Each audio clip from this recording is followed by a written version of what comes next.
Evangelho de Mateus, capítulo 2, do verso 1 ao verso 12. Leitura alternada, diz assim a palavra do Senhor. Tendo Jesus nascido em Belém da Judéia, em dias do rei Herodes, eis que vieram uns magos do Oriente a Jerusalém.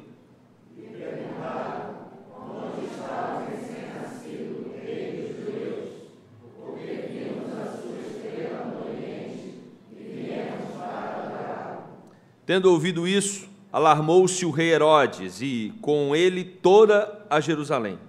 Então, convocando todos os principais sacerdotes e escribas do povo, indagava deles onde o Cristo deveria nascer. Em Belém da Judéia, responderam eles, porque assim está escrito por intermédio do profeta.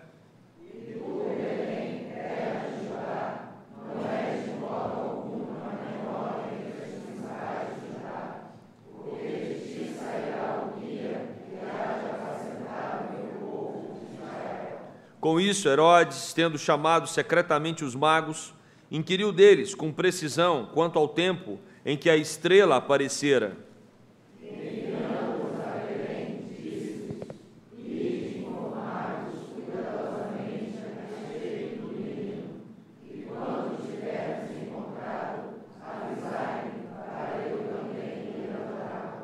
Depois de ouvirem o rei, partiram.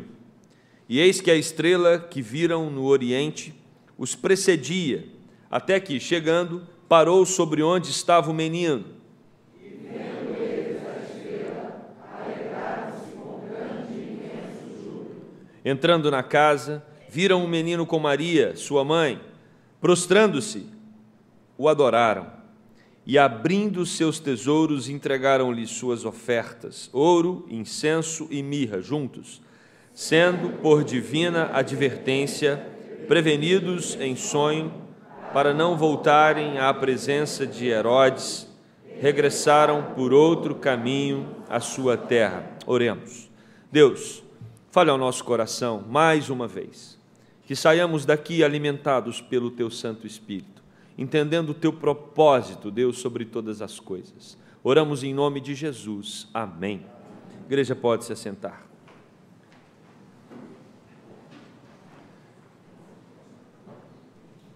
Uma expressão que define muito os vários ambientes, alguns deles nós estamos inseridos, outros nós não estamos, mas a palavra bastidores.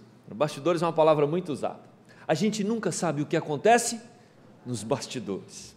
Quando você vai tratar de um assunto com alguém, de uma determinada área, e essa pessoa faz parte dos bastidores, o que ela diz? Eu nem te conto os bastidores. Os bastidores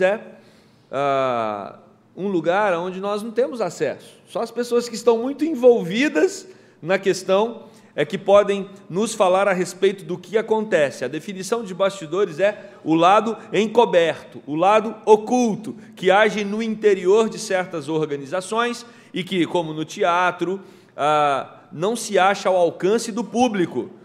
Existem bastidores na política, existem os bastidores num restaurante, aquilo que acontece na cozinha, que nós não temos acesso, a gente só pega o prato pronto. Existem os bastidores nos negócios, existem os bastidores da nossa casa, coisas que acontecem lá dentro da nossa casa e que ninguém tem acesso. Existem os bastidores da nossa própria alma, os diálogos que nós travamos na nossa mente, todas as questões que pulverizam o nosso ser e que os outros não têm acesso. Então, o bastidor é um lugar na nossa vida que certamente nos envolve em várias esferas. E nós estamos aqui diante de um texto que trata dos bastidores do Natal. E esse é o tema que eu quero propor para pensarmos hoje pela manhã. Os bastidores do Natal. Se você se atentar ao Evangelho de Mateus, você vai perceber que ele não trata a respeito, ele não faz uma narrativa do nascimento de Jesus. O interesse de Mateus é tratar a respeito dos bastidores. Por isso ele começa com a genealogia e depois ele vem tratar a respeito das visitas, da visita dos magos. Ele fala a respeito do nascimento de Jesus Cristo e aí ele quer, diferente dos outros, ele quer tratar a respeito do que aconteceu nos bastidores. Tem um professor no Centro Presbiteriano de Pós-Graduação professor João Cesário Leonel Ferreira, tem uma exegese, ele tem uma exegese histórico-gramatical desse texto, muito interessante, e ele vai dizer que nós precisamos entender o chão concreto em que as tensões foram vivenciadas. Toda essa narrativa, todo esse texto que nós acabamos de ler aqui, ele está falando a respeito de alguma coisa que aconteceu no tempo, no espaço, e uma série de movimentos para que o Messias viesse. Ao atentarmos para o texto de uma maneira geral, nós percebemos que ele está falando sobre adoração. O tema central de Mateus capítulo 2, do versículo 1 ao 12, é acerca da adoração a Cristo. É sobre isso que o texto está tratando. E nós percebemos já no versículo 1 que esse texto vai colocar os personagens e os locais, os cenários, que são importantes para entendermos a história. O versículo 1 vai dizer que nós temos 3 personagens principais: Jesus Cristo, com seu nascimento, nós temos Herodes e nós temos os magos, aqui formando um grupo e também um dos personagens da narrativa. O cenário, nós temos algumas localidades que são muito importantes aqui no versículo 1 já de início. Nós temos Belém da Judéia, nós temos Jerusalém e nós temos o Oriente. São 3 ambientes onde a história vai se dar. Belém da Judéia por quê? Porque nós temos uma outra Belém ali, a Belém da Galileia. E não foi por isso que o autor usou Belém da Judéia, mas é importante ressaltarmos que existe uma outra cidade chamada Belém na região. E Belém da Judéia, quando o autor se utiliza dessa expressão, é para deixar claro que o Rei dos Reis, Senhor dos Senhores, irá nascer na cidade do rei Davi. Isso é muito importante para toda a construção teológica do Antigo Testamento, que nos informa a respeito de Jesus como descendente de Davi. Mateus já tratou isso na genealogia, no capítulo 1, deixando claro que Jesus viria da genealogia do rei Davi. Ele é o rei que virá para ocupar o trono, e por isso ele tinha que nascer conforme as profecias em Belém da Judéia. E o texto vai nos falar também a respeito da época em que isso aconteceu, nos dias de Herodes. Herodes nasceu no ano 73 antes de Cristo. Irmãos, ele era um edomita, O seu pai pertencia à nação de Edom, nação essa que nós tratamos no domingo passado, a respeito da profecia de Obadias, aquela cidade, porque os edomitas eram aqueles que estavam oprimindo o povo de Israel. Vocês se lembram? A Babilônia havia invadido Israel e saqueado Israel, e os edomitas, que eram meio-irmãos de Israel, do povo judeu, eles se aliaram à Babilônia para explorar o máximo possível os seus meio-irmãos, ou seja, a Israel, e eles entregaram os seus meio-irmãos, eles colaboraram com o inimigo para que Israel fosse prejudicado, e por isso então Deus iria trazer juízo sobre Edom, e nós nos lembramos ali que os edomitas estavam felizes por causa da destruição de Israel. Com esse pano de fundo de domingo passado, agora você imagina ter um rei em Judá que é descendente desse povo.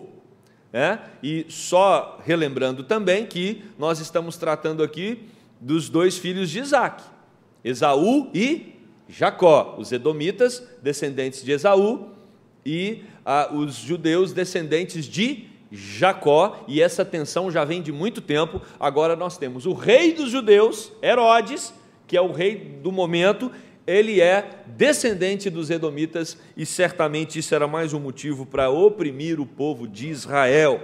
Ele foi nomeado em 40 antes de Cristo para ser o rei daquela região, nomeado pelo Império Romano. Ele era fascinado pelo Império Romano, tanto que ele se auto-intitulou como admirador dos romanos, ou como admirador de César. Então, meus irmãos, nós precisamos ter bem claro aqui na nossa mente quem era Herodes.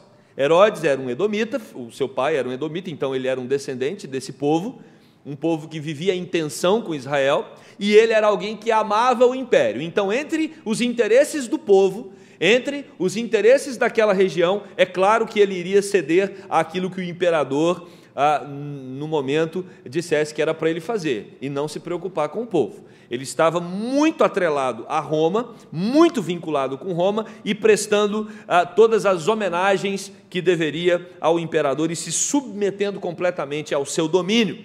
Mas, além de toda essa questão política e genealógica de Herodes, nós percebemos que ele era um homem cruel. E as evidências da crueldade de Herodes, algumas estão no contexto aqui, ainda no capítulo 2, mais adiante. Mas Herodes, ele foi capaz de matar uma das suas esposas, porque ele suspeitou que ela estivesse o traindo, né?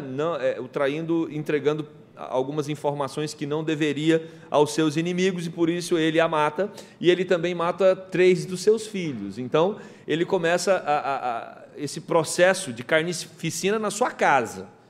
E aí você vai perceber no capítulo 2, logo adiante, que ele estende essa carnificina para toda a cidade de Belém, quando os magos não informam onde Jesus estava, e ele resolve matar todas as crianças, meninos com menos de 2 anos. Então, esse era Herodes, olha o nível do indivíduo, ok? E o que nos chama muita atenção nesse texto é que ele começa a falar a respeito do cenário onde tudo estava acontecendo. Ele fala-nos também a respeito do próprio rei Herodes, que estava governando naquele momento, e entra uma expressão chamada eis que, ainda no versículo 1, quando diz, eis que vieram uns magos. Essa expressão eis que é uma expressão de surpresa, ou seja, está tudo certo. Herodes está lá governando, ele prestando todas as continências ao imperador, o povo sendo oprimido, o povo vivendo dias difíceis, a mulher já tinha morrido, os filhos também, estava tudo de acordo com o que Herodes havia programado para o seu governo. Mas eis que, de maneira surpreendente, aparecem alguns magos até Herodes. Isso mostra, que Herodes ficou impactado com a presença daqueles magos. Por quê? Porque aqueles magos, eles saem do Oriente e vão até Jerusalém e procuram Herodes. E surge então uma pergunta inicial para entendermos o restante do texto. Quem são esses magos? Esses magos, nós não sabemos com precisão, não há um estudo que diz com clareza exata qual era a função ou o papel desses magos, mas existem algumas possibilidades. A primeira delas é que provavelmente eles eram astrólogos, tá? E eram astrólogos que estavam a serviço do país, eles tinham que prestar conta aos monarcas, que regiam sobre eles, mas eles também eram pessoas religiosas. Então, eles tinham essas duas características. Eles vêm do Oriente. É difícil saber de qual parte do Oriente, porque para o judeu, tudo que passa do Rio Jordão, passou do Rio Jordão, é Oriente. Então, eles vêm de alguma região. Os teólogos, eles vão tender a conclusão de que esses magos vêm da Pérsia. E aí existem alguns dados que nos ajudam a entender isso. Por exemplo, existe uma galeria superior na Basílica Constantiniana, lá em Belém, que tinha na época um mosaico dos magos com roupas persas. E em 614, depois de Cristo, quando essa basílica ela foi invadida pelos persas, os persas não destruíram essa parte da basílica, porque eles identificaram as roupas que os magos estavam usando. Porque no desenho as roupas eram semelhantes às roupas dos persas. Então, por essa informação e mais algumas, os teólogos deduzem que os magos vêm da Pérsia, apesar dos presentes, ouro, incenso e mirra, serem presentes de origem arábica, da Arábia. Mas o que também não impede deles terem adquirido presentes da Arábia para ofertar ou consagrar a Jesus Cristo. Esses magos, então, eram assistentes da monarquia persa. E aí nós temos um outro dado muito importante para entender os bastidores do nascimento de Jesus Cristo. Os pardos pertenciam ao Império Persa. Então você tem no Ocidente o Império Romano. Você tem no Oriente o Império Persa. Dentro do Império Persa, você tem os pardos. E os pardos invadiram Jerusalém, invadiram Judá no ano 40 a.C. Então há uma invasão dos pardos, que pertenciam ao grande império persa, em 40 a.C., bem no ano em que Herodes foi colocado como rei. E já no comecinho do reinado de Herodes ele tem um problema, e ele precisa então ir para Roma, buscar ajuda, auxílio militar, para poder expulsar os pardos que pertenciam ao império persa. Então nós temos aqui nesse texto, né, uma tensão política. Em 37 a.C., então, os pardos são expulsos, e aí Herodes volta a reinar com toda a estrutura do Império Romano, mas os pardos reinaram ali por 3 anos. Isso gerou uma tensão entre os persas, o Império Persa, o Império Romano, entre os pardos e o povo judeu. E Herodes, então, faz parte dessa tensão. Por quê? Porque os orientais, eles estavam cansados de ver a expansão do Império Romano. E havia então uma expectativa do surgimento de um líder que fosse ali do Oriente.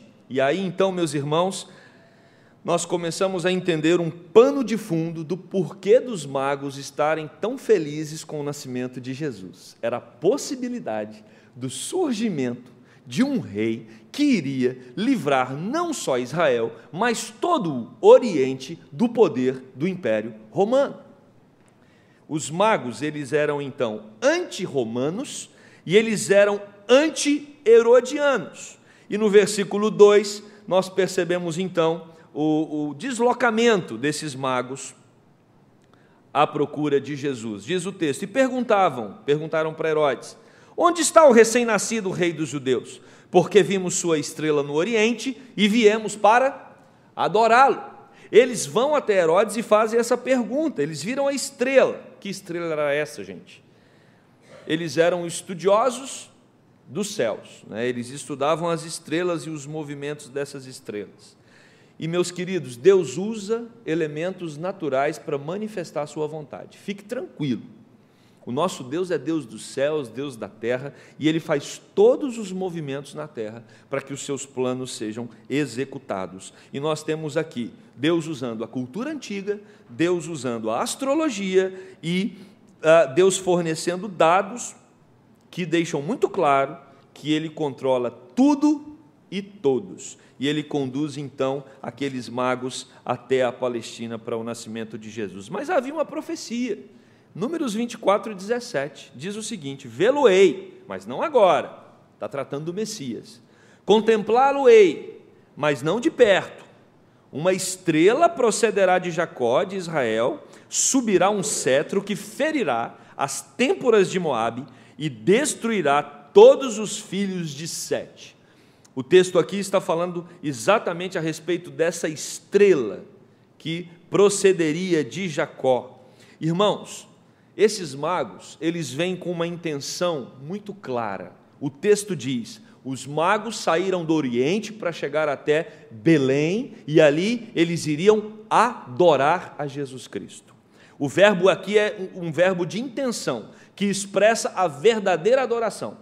Os magos não tinham outra intenção senão adorar o menino Jesus. Eles saem do Oriente, eles saem da Pérsia, se foi da Pérsia mesmo que eles saíram, né? É uma grande probabilidade, com a intenção de adorar Jesus. Então eles estão focados numa missão: adorar o nome do Messias que havia nascido. E eles então, com isso, identificam Jesus como o verdadeiro e eterno governante. Esse é o anseio de todo o Oriente, né, anti-romano, se libertar do domínio implacável de Roma. No versículo 3, se nós temos por um lado esses magos em busca de Jesus para adorá-lo, quando Herodes é informado de que eles estavam procurando o menino que tinha nascido, o rei dos judeus, o texto vai nos informar que Herodes fica perturbado. E é muito interessante. Se nós entendermos que Jesus era apenas um menino e que Jesus nasceu de um carpinteiro e que havia rumores de que ele era Messias, mas se as pessoas não levassem isso em consideração, por que abalaria o coração de um rei? Por que Herodes ficou tão perturbado? Por que ele ficou tão preocupado? Herodes ficou preocupado porque Herodes sabia do anseio da população. Herodes sabia do quanto Israel depositava a confiança e a esperança na chegada de um Messias. Esse é o primeiro ponto. Outra coisa que nos chama muita atenção, Herodes estava perturbado e preocupado porque ele não pertencia à linhagem real. Ele não era da descendência de Davi. Herodes, e diz o texto, e toda Jerusalém aqui não se refere a todo o povo, mas se refere àqueles que estavam em volta de Herodes e usufruíam do seu reinado. A ideia é exatamente essa, porque na verdade o povo queria se libertar do reinado de Herodes, mas as pessoas que eram beneficiadas pelo governo de Herodes queriam que o seu reinado continuasse bem sucedido, e eles percebem que Herodes está perturbado, esses também ficam perturbados porque eles entendem que a boquinha vai acabar. Mas irmãos, do verso 4 ao verso 6, nós vemos um deslocamento do pensamento de Herodes. Herodes então diz para os magos: olha, eu também quero ir adorar o menino que nasceu, eu também quero ir lá prestar culto a ele, eu também quero ir lá me envolver nesse processo de bendizer ao Filho de Deus que nasceu. Existe em Herodes uma verbalização semelhante à verbalização dos magos. Assim como os magos falaram, nós estamos indo adorar o menino que nasceu, o rei dos judeus, Herodes também diz, eu também quero adorá-lo. Mas existe uma diferença nas duas falas, a intenção. A intenção. Você pode ter pessoas no mesmo ambiente dizendo que estão adorando a Jesus, mas isso depende da intenção. A verdadeira adoração depende da intenção, porque Herodes está mal intencionado. E meus irmãos, o que nos entristece no texto é que Herodes está mal intencionado e ele recebe todo o aporte, todo o suporte da liderança religiosa da época. Olha o tanto que é curioso no texto. Então, versículo 4, convocando todos os principais sacerdotes e escribas do povo, indagava deles onde o Cristo deveria nascer. Versículo 5, disseram então, em Belém da Judéia, porque assim está escrito por intermédio do profeta, e tu, Belém, terra de Judá, não és de modo algum a menor entre os principais de Judá, porque de ti sairá o guia que há de apacentar o meu povo Israel. Irmãos, isso nos choca, e eu vou explicar por que é chocante esse texto. Porque você tem Deus chamando Abraão e dizendo para Abraão, Abraão, eu vou fazer de você uma grande nação. E Deus faz essa grande nação, que se torna Israel. Israel que receberia o Messias. E Deus estabelece para a nação de Israel homens que vão cuidar da parte da estrutura espiritual do povo. Desses homens nós temos sacerdotes estabelecidos por Deus, nós temos escribas estabelecidos por Deus, os sacerdotes cuidariam do sacrifício do templo, os escribas cuidariam do estudo da lei, e quando nós observamos o texto, nós percebemos que ao serem questionados acerca do local onde a criança iria nascer, eles acertam, porque eles eram estudiosos sérios, eram homens que se dedicavam mesmo a entender toda a estrutura do Antigo Testamento para a chegada do Messias. Mas irmãos, o que nos impressiona é que eles usam as informações contra o Messias. A religião central que estava esperando a chegada do Messias, ela usa toda a informação do Antigo Testamento, toda a dedicação teológica desses homens para entender aonde Jesus nascia, como seria esse processo, eles usam para entregar para Herodes. E aí nós temos um curto-circuito no texto, porque os magos do Oriente vêm para adorar, e os religiosos de Israel entregam para Herodes, um profano, as informações para boicotar todo o processo da chegada do rei dos judeus.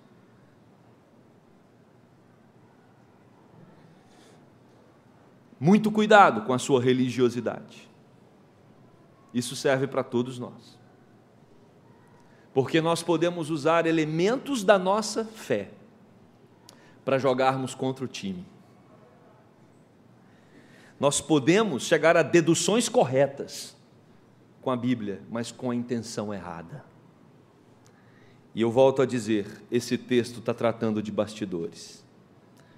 E nos bastidores muitas coisas acontecem que nos impressionam, que nos chocam e que nos decepcionam. Deus está mostrando para mim e para você, os magos vêm do Oriente. Eles estão desconectados dessa realidade de Abraão, Isaac, Jacó, Messias. Mas Deus os move para adorar com sinceridade ao Rei dos Reis e Senhor dos Senhores. Enquanto aqueles que deveriam adorar com sinceridade estão armando contra o Rei dos Reis e Senhor dos Senhores. A articulação nos impressiona aqui. E no versículo 6, a gente mostra claramente que os magos ficaram com o rei que vem para pastorear. Jesus vem para apacentar o seu povo. Mas os escribas e os sacerdotes preferiram ficar com o rei tirano, que era Herodes. O centro do texto está no próximo versículo, versículo 7 e também no versículo 8. Porque aqui, quando Herodes ele toma essa informação, os magos sabem do tempo, porque a estrela está os conduzindo. Então, qual é a informação que os magos têm? Do tempo. O Messias nasceu, a estrela está os conduzindo, já chegaram em Jerusalém, foram falar com Herodes. Agora Herodes está tentando usar de um outro recurso, e por isso que ele usa a liderança religiosa. Ok, o Messias nasceu, mas aonde ele nasceu? Aí ele chama os escribas e sacerdotes, e eles dão o dado, ele nasceu em Belém. E aí Herodes diz o quê? Versículo 7, com isto, Herodes tendo chamado o quê? Secreto. Olha os bastidores, do bastidor é secreto.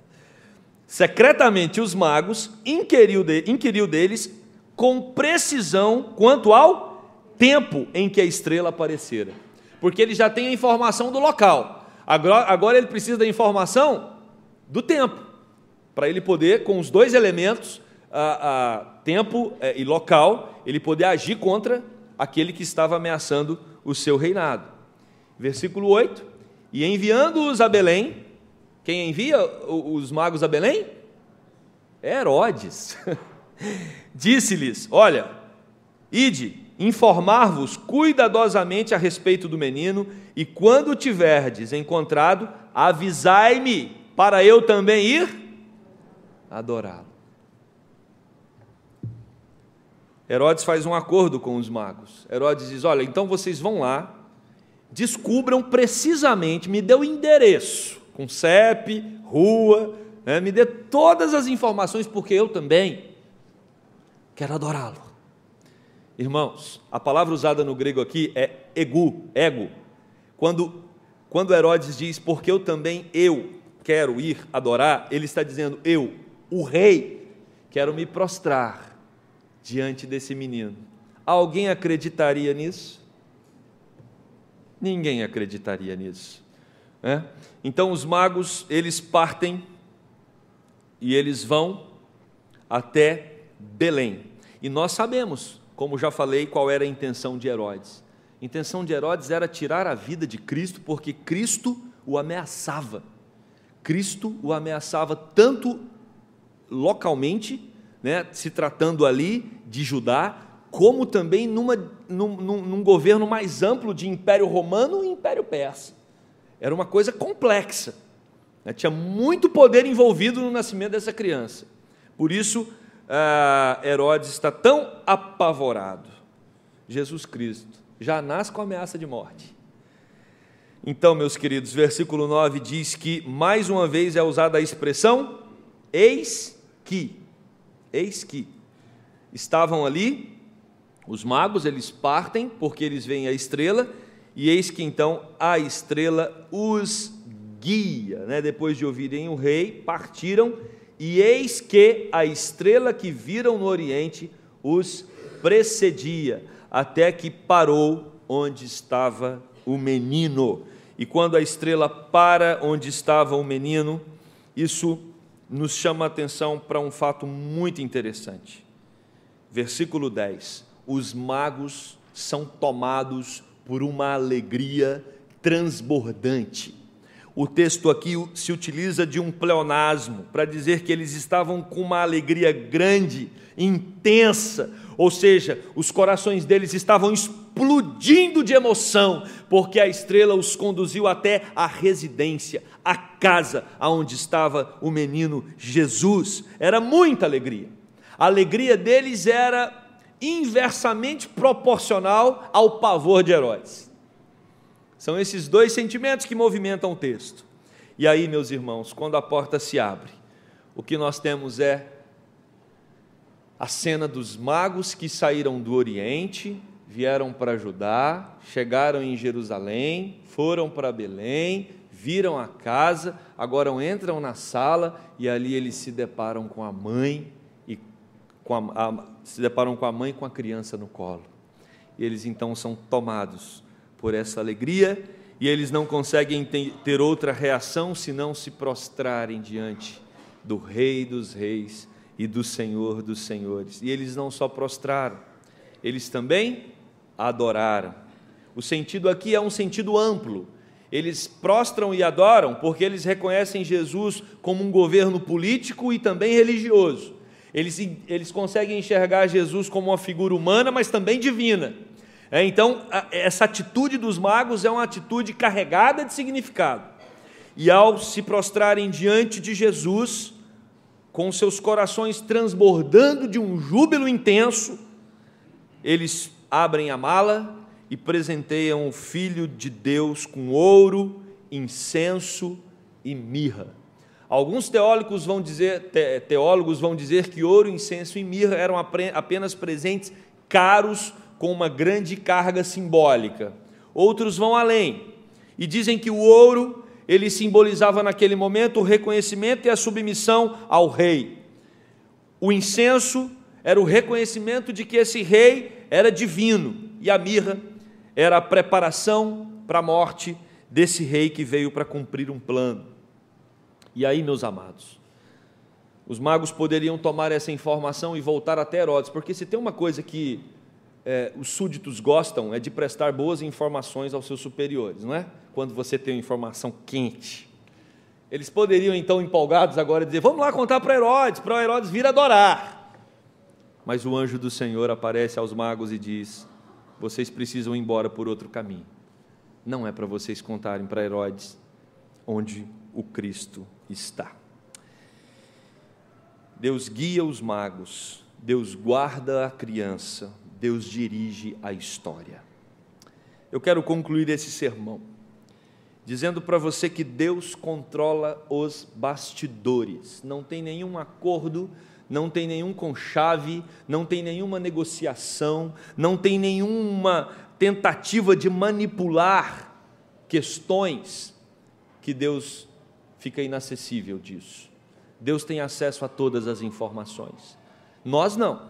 Por isso que às vezes nós não entendemos alguns movimentos na nossa vida, não entendemos movimentos na nossa família, na nossa cidade, no nosso país, no mundo.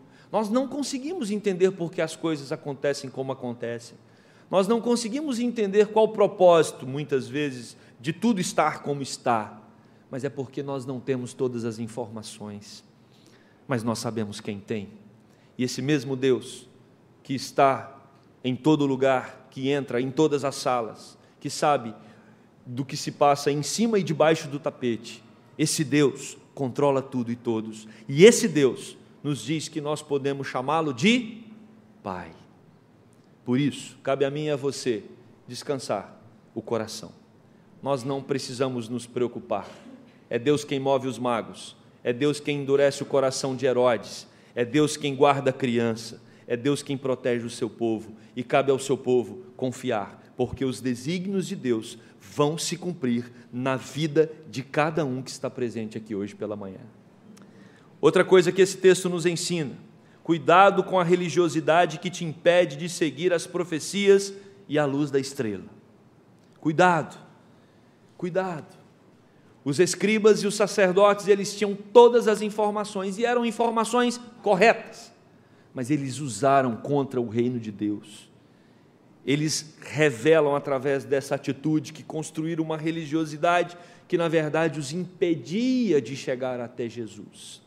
E nós percebemos que Jesus teve inúmeros embates com esse povo no seu ministério, porque era uma religiosidade que elevava o homem, que colocava o homem num pedestal.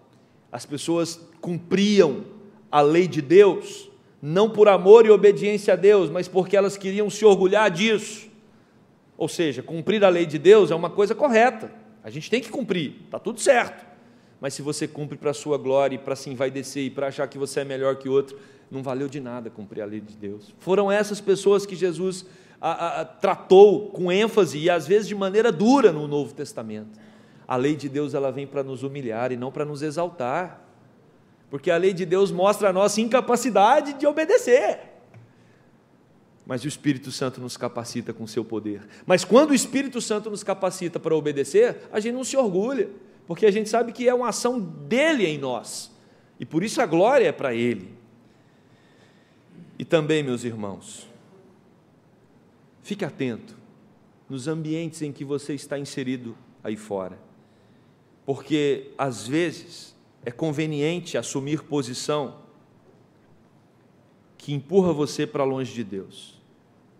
Às vezes é conveniente, como foi conveniente para muitos ali, que sabiam que deveriam adorar o Messias, mas resolveram ficar do lado de Herodes.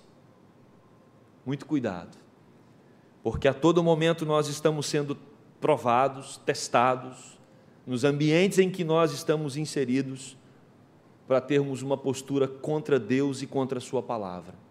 Nós precisamos nos firmar e pagar o preço de, enquanto estivermos sobre essa pressão, nós termos a capacitação do Espírito para seguirmos Deus e a sua vontade, e não os caprichos de homens, para que nós possamos manter alguns privilégios e posições na sociedade, como os escribas e os sacerdotes do contexto fizeram.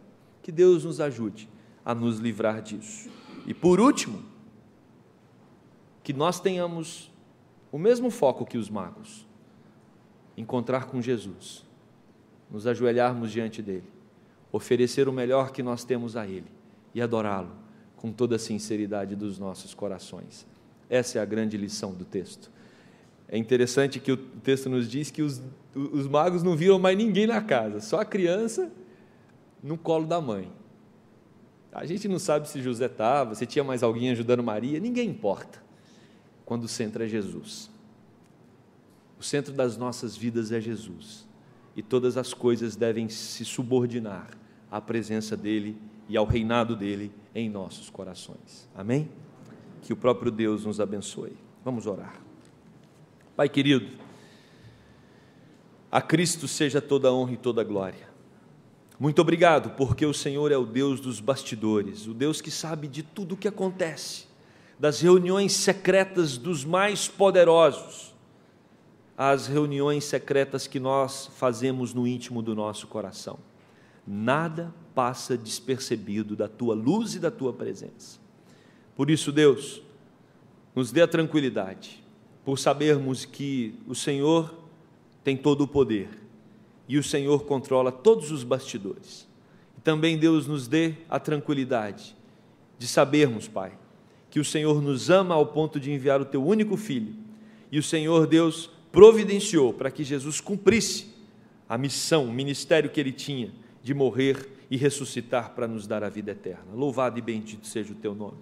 Nos ajude, Deus, a termos uma vida com uma espiritualidade sadia, e não uma religiosidade cega, que às vezes nos leva a atacar o Teu reino. Que pelo contrário, Deus, nós sejamos iluminados pelo Teu Santo Espírito para somarmos àqueles que estão trabalhando em prol da proclamação do Evangelho. Tenha misericórdia de nós, Deus. Não nos deixe, por causa da nossa cegueira, muitas vezes fundamentada na religiosidade, impedirmos o progresso do Teu reino. Nos ajude, Deus, a adorarmos ao Senhor com toda a sinceridade do nosso coração. Ajuda-nos, Senhor, a usarmos a Tua palavra não para o nosso próprio bem, mas para a Tua honra e para a Tua glória. Essa é a nossa oração no nome de Jesus. Amém.